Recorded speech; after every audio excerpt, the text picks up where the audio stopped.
Jai Gurudev a todos, bem-vindos de volta. Então, hoje, como disse, é um dia abençoado para todas as mães, sabem?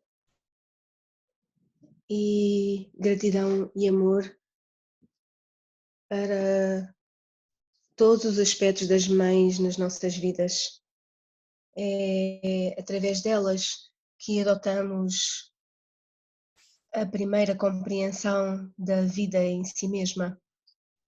E então, na tradição hindu, para nós, o primeiro guru é a mãe e o pai.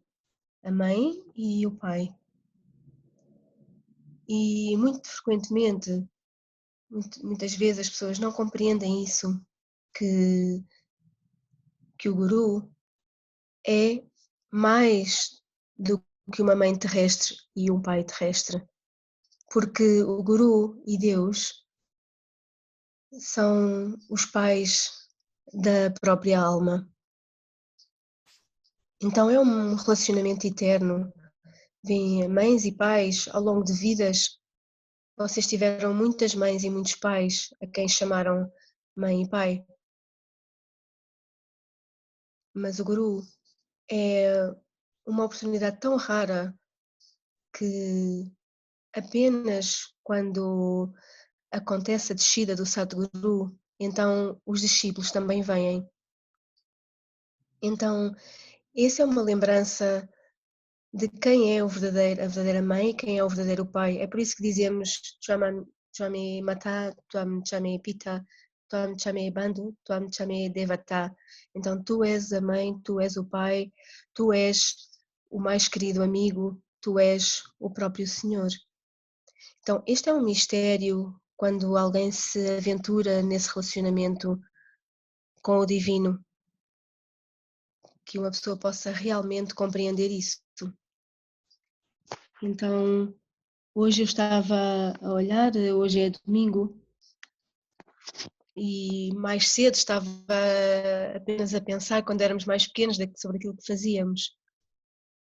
Então, voltei atrás aos domingos, normalmente quando eu era mais novo eu não gostava dos domingos à tarde, porque eram um pouco aborrecidos. Mas sabem, quando vivem numa ilha que está rodeada pelo mar, então os domingos à tarde íamos sempre até à praia. E estava apenas a pensar sobre isso e uau, que mudança, não? Que agora nem sequer sei quando é segunda-feira, que dia é que é, na verdade. Então esqueçam sobre os domingos também. Então vou pedir ao Diego Paulo para fazer as vossas perguntas.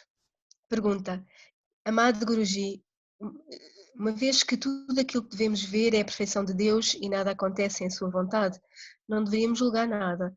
Ainda assim, categorizamos o comer carne como errado. Então estamos a dizer que algo está agora imperfeito na criação de Deus, ou é agora imperfeito na criação de Deus? Bem, veem, quando olhamos para as Escrituras de acordo com isso, vemos muito bem que o preceito de Deus não é comer carne. Ou seja, se conhecem as Escrituras, sabem que Deus estabeleceu certas regras e que de entre as regras que Deus estabeleceu, Ele disse: Eu dei-vos sementes, eu dei-vos árvores que dão frutos. É, não está destinado, não é suposto comer carne. Não me lembro, recordo completamente o que é que ele disse antes de comer carne, mas isso é da própria Bíblia, onde Deus está a lembrar que eu dei-vos sementes e plantas e frutos e tudo mais. Então, por que é que haveriam de ir para a carne? E também em todas as outras escrituras, vem no Bhagavad Gita, Krishna, o próprio Krishna disse, então aqueles que são impulsionados por qualidades tamásicas ou demoníacas, eles comem carne, mas aqueles devotos que são elevados, eles não são impulsionados, eles são lembrados de que a vida não é sobre comer carne, que ser um ser humano, quando olhamos para a própria natureza de um ser humano, a nossa mente, a própria mente, os nossos dentes como estão arranjados, expostos, os nossos intestinos, não está destinado aos seres humanos comerem carne quando o comparamos com um animal, como um leão e tudo isto, que tem que lutar pelas suas presas. Então não é que Deus está onde estejamos a julgar estas coisas, mas é um preceito. Quando dizemos sim, Deus criou tudo de uma forma perfeita, mas os seres humanos estão a olhar, a escutar sobre aquilo que Ele está a dizer? Não, não estão. Então vêm fazer esta pergunta, primeiro tens que saber o que é que significa realmente. Deus nunca disse às pessoas para comer que tinham que comer carne e não desenhou o corpo humano para, para ser um comedor de carne ou um comedor de cadáveres, vamos colocá-lo assim. Então, o corpo humano foi criado de uma forma para comer apenas frutos, na verdade. Então, mas agora, devido aos desejos de tantas pessoas, claro, isso mudou. Então, neste contexto, Deus é perfeito quando Ele disse sim, vocês não, tudo é perfeito na sua criação e vocês não deviam comer carne. Mas veem, nas Escrituras, há algumas Escrituras em que vos dão como dizer, que animais é que podem comer e que animais é que não podem comer, por exemplo, na própria Tora. Mas isto tem que ver que isto foi impulsionado ou foi escrito por pessoas que gostam de comer estas coisas. Então, claro, eles tornaram regras que este tipo de carne podes comer e aquele tipo não podes comer. Então, nesse contexto, isso tornou-se como regras para eles, que comer carne é uma necessidade, de acordo com a sua religião. E uma coisa que também tem que ver é que a maior parte das vezes as pessoas estavam a comer carne, porquê? Porque nesse local de onde vinham não havia nada para comer, mas hoje em dia vocês conseguem vegetais em todos os lados, em todo lado. Então não é uma necessidade terem de comer estas coisas. Então nesse contexto, sim, não é que Deus esteja errado, não, é a mente humana que está errada. Então, pergunta: no Mahabharata, mesmo Yudhishthira e Arjuna foram chamados de arrogantes, apesar de serem corretos e de não se gabarem. Desculpa, quem? Yudhishthira e Arjuna foram chamados arrogantes. Qual é a melhor forma de evitar ser arrogante, se na verdade uma pessoa é capacitada, conhecedora e correta?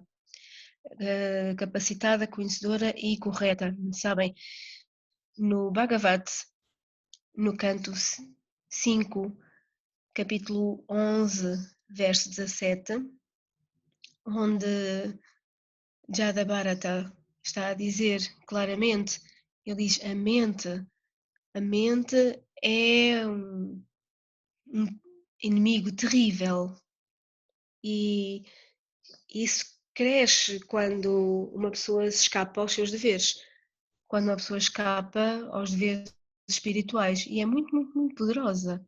Mas para aqueles que estão livres dessa ilusão, eles, em vontade, desejam colocar a arma do serviço aos pés do Guru e Deus. Então eles estão livres da ilusão, do delírio e do orgulho que cobrem a alma. Então, veem, quando vemos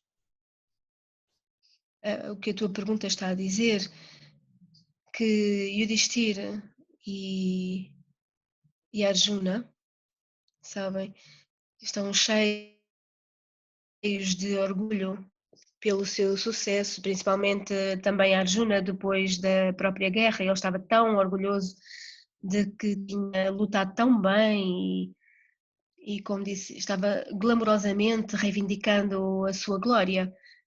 Mas quem é que está a fazer isso? É essa própria mentalidade em si mesma, é essa mente que está a esquecer o que, qual é o verdadeiro aspecto de quem vocês são. No momento em que se esquecem de quem são, sabem? Então colocam tudo mais sobre. sobre vós. Então aqui no Bhagavat ele diz que no momento em que a mente corre atrás das coisas ilusórias, não fazendo o seu próprio dever, não fazer o seu próprio dever significa o quê? Porque é que vieram aqui a este mundo? Sabem? Têm um certo dharma e esse dharma é alcançar os pés de lótus do Senhor.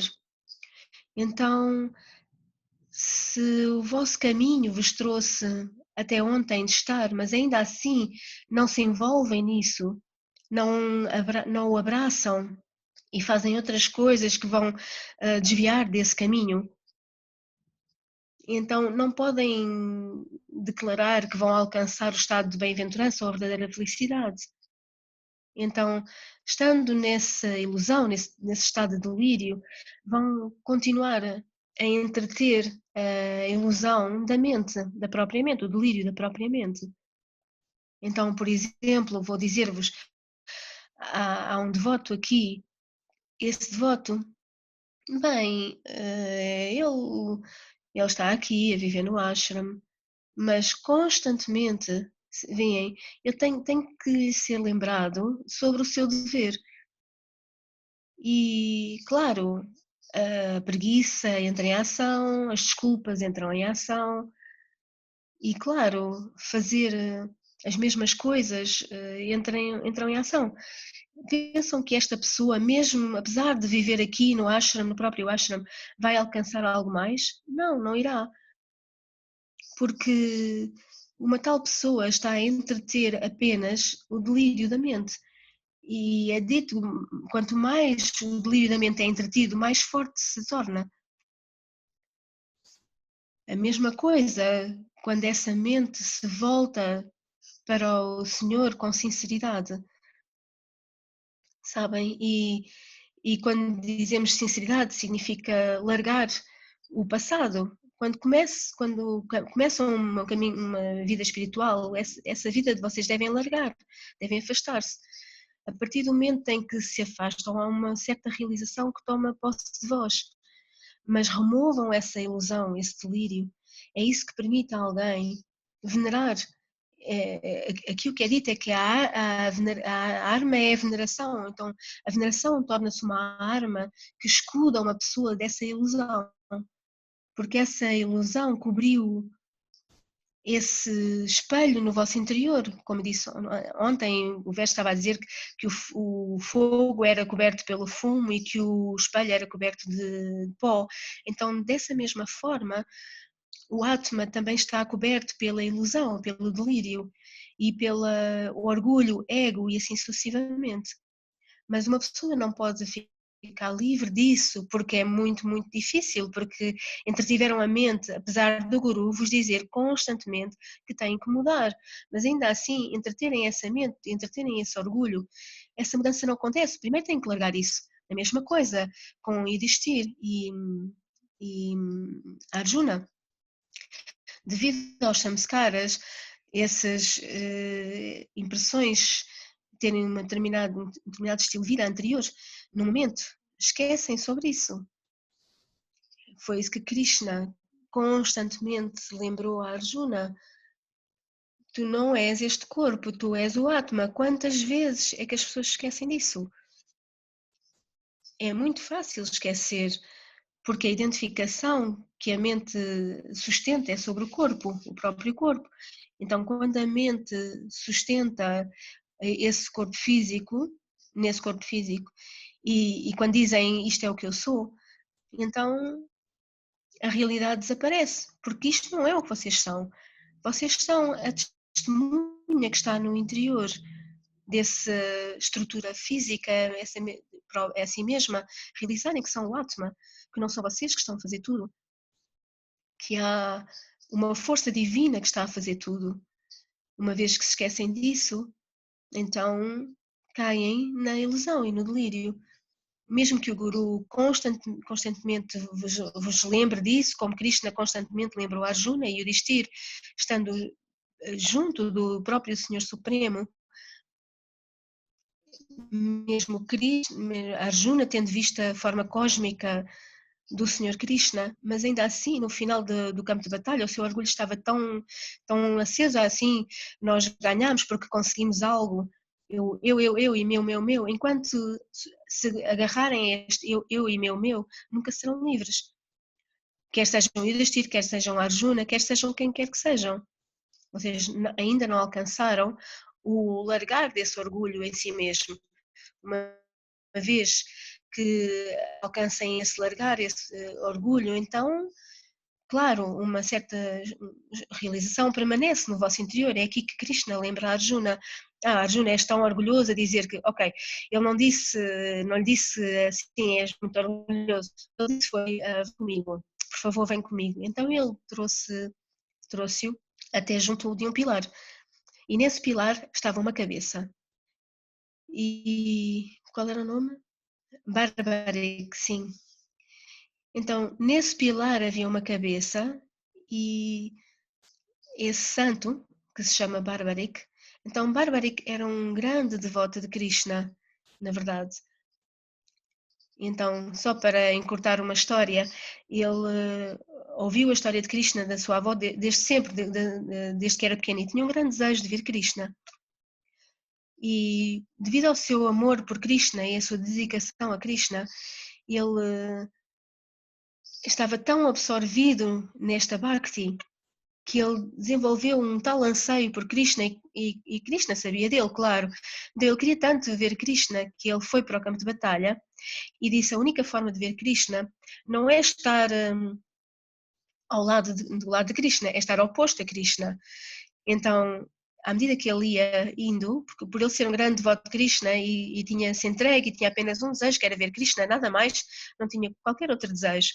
Então, tendo um tal desejo no seu interior e aproximando-se de Kurukshetra, nesse momento Krishna disse, muito bem, se ele vai, como dizer, para os Kauravas, então seguramente por causa da sua devoção para com ele tinha que o proteger. Então ele ia ter que proteger os Kauravas. Então, para o impedir de fazer isso, Krishna disfarçou-se a si mesmo como um Brahman e foi lá ter com ele para o testar. Então ele testou-o e no momento, na verdade, ele perdeu o teste, ele falhou o teste. E depois Krishna disse, então agora não podes ir para o Kurukshetra. Ele disse, não, eu quero ver Krishna e quero Krishna, eu quero que ele me mate. Quero ver a glória do Senhor e quero morrer às suas mãos. Esse era o seu desejo. E ele queria ver a glória do Senhor e queria morrer pelas mãos do Senhor. E então ele disse, eu sei quem tu não és um Brahman, tu és o próprio Krishna que veio para me impedir, porque sabes muito bem que se fores para outro campo, não vais ser capaz de ganhar a guerra. Então é por isso. E ele disse, sim. E Bárbara disse, não, mas não podes impedir. E Krishna disse, não, mas eu vou parar-te. Então Krishna invocou o Sudana Chakra e cortou-lhe a cabeça. E à medida que ele estava a morrer, ele estava a olhar para Krishna e disse, este é o meu único desejo, sabes, era morrer pelas tuas mãos. Então, olhar para Krishna, ele disse, eu gostava de ver a guerra. E Krishna abençoou e colocou a cabeça no pilar. Então, quando Arjuna estava tão orgulhoso e a gabar-se a si mesmo, a elogiar-se a si mesmo, aproximando-se deste pilar onde estava Barbaric lá em cima, Barbaric estava a rir-se, a olhar para o orgulho de Arjuna. E ele estava a perguntar-se porquê é que ele está a rir. E ele disse, bem, sabes, eu vejo que esse orgulho no interior da tua mente estás a elogiar-te a ti mesmo, mas eu digo-te algo, eu estou-me a rir é porque apesar de teres visto a forma cósmica do Senhor, apesar de estares com o próprio Senhor Supremo, com uma mente ilusória, não largaste isso. Então é por isso que eu me estou a rir, é disso que eu me estou a rir. Eu disse, mas eu lutei. E ele disse, sim, mas pensas que a tua arma era suficiente para aniquilar tantos grandes guerreiros? Não, não é. Vês, aquilo que eu vi é que à frente de cada vez que tu enviavas uma seta, O Sudarshana Chakra do Senhor estava lá antes. Então, dessa forma, não fizeste nada, foi Ele que fez tudo. Da mesma forma como quando desceste da carruagem, no momento em que desceste da carruagem, sabes, Krishna pediu-te para tu desceres e tu disseste, não, tu desces primeiro. E depois Krishna forçou-te a descer. No momento em que o próprio Senhor desceu da carruagem, a carruagem explodiu completamente. Então, apenas para te lembrar de que tudo foi salvaguardado pelo próprio Senhor Krishna. Tu não fizeste nada. E esta é a ilusão, o delírio que não apenas a Arjuna e Yudhishthira entretém, todo mundo está a entreter isto, porque todas as pessoas seguram a sua própria, aguentam as suas próprias forças e poder e dizem, eu estou a fazer isto, eu estou a fazer aquilo. Por quanto tempo é que acham que estão no controle das coisas? Por quanto tempo é que a vossa riqueza realmente vos faria felizes? A morte virá e vai levar tudo. No momento em que a morte vem, onde está o vosso orgulho? Em frente à morte, todas as pessoas se tornam humildes. Então não esperem por esse tempo que venha para se tornarem vocês mesmos humildes. É por isso que aqui vem que Arjuna e Yudhishthira também tinham este orgulho, porque não tinham largado completamente, e veem muito bem que apesar de estarem com o Senhor, a mente não estava focada nele. Foi por isso que tomaram sobre eles coisas kármicas, e foi por isso que o Senhor Krishna lhes disse, vão para os Himalaias e venerem o Senhor Shiva, libertem-se deste karma, porque apesar de os lembrar de que a sua mente devia estar nele, a sua mente estava a vaguear por aí. Então, devido ao fato da sua mente estar a vaguear e a focar-se apenas no que estavam a fazer, eles não podiam ser livres. É por isso que o propósito de servir não é que deixem tudo aquilo que têm de deixar tudo o que estão a fazer e vou sentar-me em meditação e pensar apenas em Deus. Não é um momento para isso. O que quer que estejam a fazer, pausem por um momento, fechem os olhos e conectem-se com Ele. E dessa forma, vocês vão continuar a lembrar-se de que Ele é parte daquilo que estão a fazer. No momento em que se esquecem disso, então a mente vai entrar em ação e esse orgulho vai assumir o controlo, e no momento em que o orgulho assume o controlo, então a ilusão começa, o delírio, quando o delírio começa, então vocês vão completamente perder-se nisso. Então,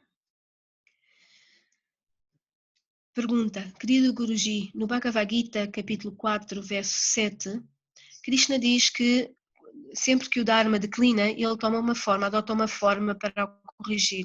Então parece que o Dharma precisa de ter lugar para que uma mudança aconteça. Como podemos ajudar o mundo se queremos fazer o bem, mas isso atrasa a aparição do Dharma e atrasa a aparição do Senhor. De uma forma estás a dizer, vamos tornar-nos adármicos para que o Senhor possa vir. Bem, há um tempo para tudo, vocês podem tornar-se adármicos, como podem tornar-se o pior mal. Mas isso não significa que o Bhagavan vai vir e manifestar-se para vos resolver ou organizar neste momento. Há um tempo para as coisas. Sempre que a sua encarnação se manifesta na Terra, então ele vem com um propósito. É um propósito específico. Então não pense que vocês vão tornar-se um Hitler ou um Mussolini ou o que seja. Mesmo que vocês se tornem nisso, não creio que Bhagavan vai vir para vos redimir disso. Então, para o Dharma, para a humanidade, quando vem, ele vem em primeiro lugar como um guru, ele envia santos, sábios, para lembrar a humanidade de si mesmos, de quem são verdadeiramente. Então, em primeiro lugar, ele envia isso através das épocas, e isso não acontece, ele não vem assim dessa forma. Ele primeiro manda-vos lembranças, dá-vos tempo para transformar e para mudar, e depois ele representa a sua lila quando ele vê que, apesar de enviar todos os sábios, vocês ainda estão iludidos nas formas adármicas. Então, ele mesmo virá, mas isso acontece apenas quando ele vem na sua força total, quando é necessário. Mas há encarnações parciais que despertam como um lembrete em si mesmos da transformação do ser humano. Vêem isso nas vidas de santos, por exemplo, porque os santos são também encarnações parciais dele.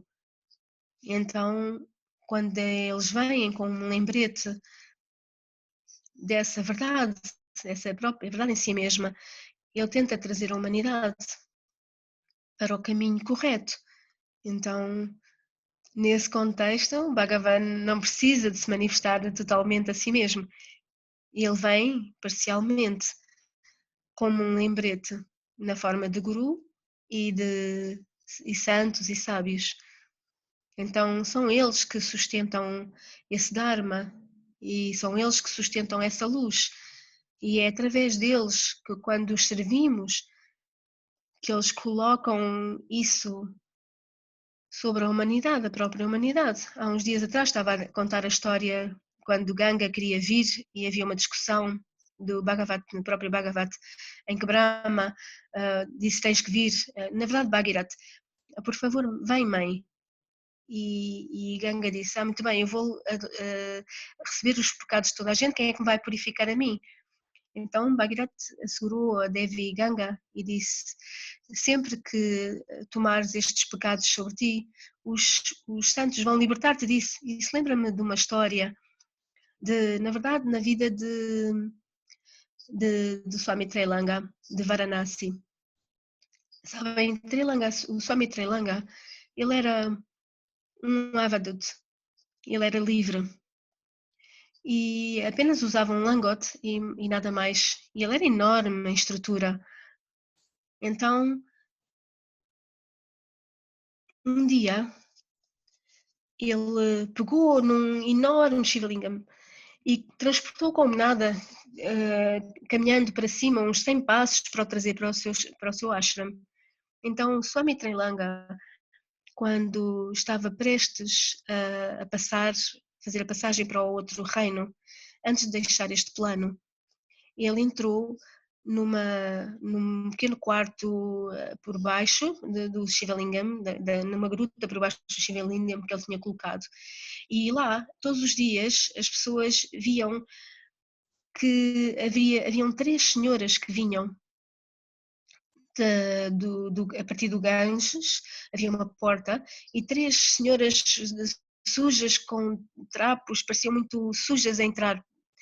E quando se iam embora, a sua aparência era esplêndida, roupas muito limpas e tudo mais. E um dos servidores perguntou-lhe: quem são estas senhoras? Porque elas não são humanas, isso pode-se ver. Apesar de estarem vestidas as roupas estarem sujas e tudo mais, conseguia-se ver que elas não eram seres humanos normais. Então o Swami Trailanga disse: isto é a Ganga, Yamuna e Sarasvati. E quando elas vinham, quando vêm, elas trazem todos os pecados, quando as pessoas tomam banho no Ganges, e se acumula aí, e elas vêm. E em associação com os santos, essa transformação em si mesma acontece. Então, os santos, eles sustentam essa energia em transformar esses mesmos pecados e depois então elas voltam. Então, voltando para a tua pergunta em si mesma,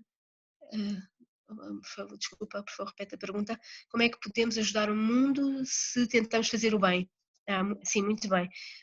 Então, veem, o Bhagavan, ao longo de todas as épocas, veem que há tantos santos que vêm e, como um lembrete disso, ele também se manifesta a si mesmo. Quando olham para a vida do Maharaj Namdev, Tukaram, Bhagavan não era apenas a divindade no templo, não. Ele era aquele que estava em todo lado onde eles estavam, ele estava também lá. Então, dessa forma, eles têm esta relação profunda com Deus. Não é tornarem-se adharmas. Se vocês se tornarem adharmas, vocês vão matar-se a si mesmos. Ser adármico nos dias que correm significa ataques de coração e stress. Então não quer dizer como ser adármico nos tempos antigos. Estes demónios, quando estavam a encarnar, eles eram a Dharma? Sim, eles eram a Dharma. mas o seu Dharma estava conectado, estava ligado em constante lembrança do próprio Senhor Supremo. Então o seu Dharma não era é uma lila do próprio Bhagavan, que ele se manifestava a si mesmo para aliviar a humanidade, utilizando estas almas adármicas em si mesmas, como Jai e Vijaya, que foram amaldiçoados para nascerem em diferentes épocas. Então, esta lila traz também o próprio Senhor, faz também descer o próprio Senhor. Então dizem, muito bem, alguém é adármico neste momento, não vai fazer o mesmo sentido como fazia antes, porque não é o tempo ainda para a descida do Senhor. Então, como um extremo, tem que haver, o que significa que tem que haver uma magnitude de Adharma, então ele pode manifestar-se a si mesmo. E essa é a sua promessa, e podem ver isso ao longo das várias épocas, que é assim, e ao longo das épocas veem que devido à sua misericórdia e graça, ele sempre envia grandes almas a este mundo para lembrarem a humanidade do amor de Deus. Isso significa que ele nunca vai largar a humanidade, ele vai sempre enviar manifestações parciais de si mesmo para baixo, para lembrar a humanidade de quem são.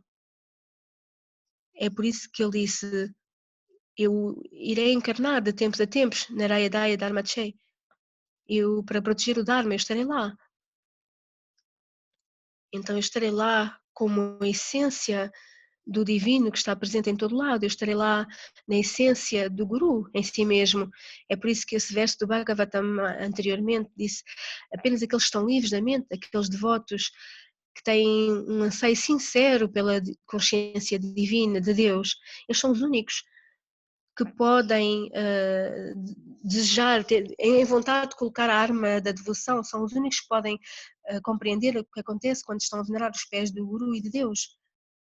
E isso está no próprio Bhagavad, em que o Bhagavan está a dizer a veneração de Guru e de Deus, porque a partir da essência do próprio Senhor Krishna está totalmente presente no interior do próprio Guru. Então, tendo essa realização, vão saber que não é o serem adármico, nós podemos mesmo agora, é totalmente adármico o que está a acontecer, porque a ganância do mundo cresceu tanto na mente das pessoas que, que é completamente adharma. As pessoas estão a correr tanto para a realidade material, mas querem-se do seu verdadeiro self, completamente, isso também é dharma. Então é por isso que os santos e sábios vêm. O Guru vem como um lembrete para as pessoas, e abençoados são aqueles que verdadeiramente adotam isso e crescem a partir daí, porque os gurus não vivem a sua vida para eles mesmos, eles vivem para as pessoas, para elevar as pessoas, para empurrar as pessoas a transcenderem a sua própria mente, porque veem qual é a causa da vossa miséria neste mundo, qual é a causa do adharma, é a vossa própria mente. Vocês são a causa desta miséria, não há mais ninguém. Então, para transformar isso, o Guru vem e traz o conhecimento divino, o conhecimento dos Vedas, o conhecimento do Bhagavata, o conhecimento do Gita, como um lembrete. Não é nada, não há nada de novo acerca disso. É apenas um lembrete de onde é que a vossa mente tem de estar. E o esforço que têm que adotar por vocês mesmos para mostrar a apreciação. Sim, eu aprecio que me deste esta oportunidade para me transformar a mim mesmo e coloco o meu melhor esforço nisso, e isso traz a mudança em si mesma. Então, o Bhagavan torna-se claro que ele está aqui também. Então, pergunta: querido Guruji, ouvi dizer que uma vez disseste que o Guru não remove a dúvida, mas cria mais dúvida, e que quanto mais uma pessoa queima ou arde no fogo da dúvida, mais forte uma pessoa se torna. Isso é verdade? Vês, se tem algum tipo de ilusão e delírio na vossa mente que entretêm, o Guru tem que desafiar isso, porque isso tornou-se a vossa realidade. vocês adotaram esta realidade, vocês tornaram isso algo profundo. Quando olham para a vossa própria mente, a vossa mente está cheia de dúvida, a vossa mente está cheia de dúvidas, está cheia de ego e de orgulho. Isso tornou-se a vossa realidade. Então, quando isso se tornou a vossa realidade, eu não posso chegar e dizer: aqui têm, toma a realização de Deus, é a coisa mais importante". Vocês podem falar de realização de Deus, podem falar de amor, podem falar de alegria e de felicidade, de estar no caminho espiritual. Estas pessoas cuja mente está cheia de dúvidas, escutam-vos? Não, elas não irão escutar-vos. Então, primeiro, esse desafio dessa dúvida, vocês têm que se aventurar na própria dúvida. Isto é claro, estou a contar-vos um segredo dos gurus neste momento, mas é assim que é feito. Primeiro, para serem capazes de destruir a dúvida, têm que se aventurar nessa mesma dúvida. E uma vez que essa dúvida seja destruída, então vocês podem dar aquilo que querem dar a essa pessoa. De outra forma, ninguém vai ser capaz de vos escutar. Pensam que as pessoas vão ter tempo para se sentarem e escutarem aquilo que lhes querem dizer sobre a realização de Deus ou alegria e felicidade? Não, elas não irão. Se elas têm uma dúvida, elas gostam vão gostar de entreter essa dúvida. Se têm algo com que serem miseráveis, elas gostam de entreter essas coisas que os tornam miseráveis. Por isso é que Bhagavan Krishna disse: a forma como vocês pensam é a forma como se tornam. No capítulo 8, verso 6 do Bhagavad Gita, aqueles que quando estão a partir desta vida, qualquer que seja que esteja na vossa mente, é isso que vocês serão, ou que se vão tornar. No Bhagavatam, no canto 5, o próprio canto 5, capítulo 8, veem claramente como Jada Bharata, o Maharaj Bharata em si mesmo, que era um rei grandioso que deixou tudo, como é que ele mudou por se apegar a um curso. Já contei a história muitas vezes. Então, no momento em que se esquecem de quem são, a dúvida vai tomar lugar, vai entrar em ação. No momento em que se esquecem de quem está a ajudar, vocês vão começar a duvidar de quem é que vos está a ajudar. No momento em que se esquecem que a vossa vida não é permanente aqui, então vão estar na ilusão e no delírio e pensam, sim, vão ficar aqui para sempre e vão acumular quantidades de ouro e acumular tanto conhecimento sobre ele e no final isso será o quê? Vocês vão deixar tudo aqui e partir. Então não tem a ver com entreter a dúvida, não é, tem a ver com o tornar-se a dúvida, mas significa ir lá, colocar uma bomba e explodi-la mesmo que pareça que a dúvida está a ser entretida, não, na verdade, foste lá, colocaste dinamite e esperas que exploda. É isso que é. E é isso que o guru faz, na verdade. Não tem a ver com o eu fazê-lo, muitos gurus fazem isso, porque para quebrar, para partir essa mentalidade a que vocês se apegaram tanto, isso torna-se a vossa realidade. E como é que eu mudo essa realidade? Pensam que amanhã, quando pensam sobre Deus, que vão alcançar Deus, já da Bharata, quando estava a morrer, ele estava a pensar no seu pequeno veado, no corso, quem é que irá cuidar dele, e morreu. E ao mesmo tempo, quando nasceu na vida seguinte, ele nasceu com um veado em si mesmo, mas podia lembrar-se de tudo, devido à graça de Deus. E ele podia lembrar-se, então não fez o mesmo erro. Então, dessa mesma forma, durante quanto tempo vão entreter a dúvida no interior da vossa mente? Tem de haver um momento em que dizem já chega. Então começam a ver a partir de um ângulo diferente certas coisas. Então, ao entreter a dúvida e entrarem na dúvida, vão condenar-se completamente. E o guru, como dizer, o guru é tão misericordioso que ele não quer ver-vos a condenarem-se a si mesmo. Ele quer que vocês sejam livres. Ele quer que vocês se elevem. Então, nesse contexto, sim, a dúvida, se vocês a entretiverem, até entretém-na até estarem prontos para escutar o guru, e uma vez que estejam prontos a escutar o guru, então isso será dissipado. Mas se vocês ainda assim por revolverem de novo, assim, mas eu ainda gosto da minha dúvida, eu gosto de pensar desta forma. Vocês veem isso com muitas vezes com muitas pessoas. Elas dizem: quem és tu para me dizeres como é que eu deveria pensar? Eu não sou ninguém para vos dizer como é que devem pensar. Estou apenas a dizer-vos que esta forma de pensamento, a forma como estão a pensar, não vai ser construtiva. Não vão ser pensamentos construtivos para vós nem para os outros. Então, se vocês adotarem o que o guru vos está a dizer e realmente mudarem, então a dúvida vai desaparecer. Mas se vocês continuarem a entreter a vossa dúvida e construírem construírem um castelo de magnitude, então nunca serão livres, nem em 100 vidas ficarão livres disso, porque estão a entretê-la, vocês gostam disso, vocês estão a torná-la vossa. Então torna-se muito difícil transformar. Então é por isso que é dito que o guru, para destruir isso, o guru tem de, por vezes, aventurar-se em muitos diferentes aspectos que o devoto não vai compreender com a sua mente, mas o guru sabe o que está a fazer. Em todos os momentos o guru sabe o que está a fazer. Então, Jai Gurudev.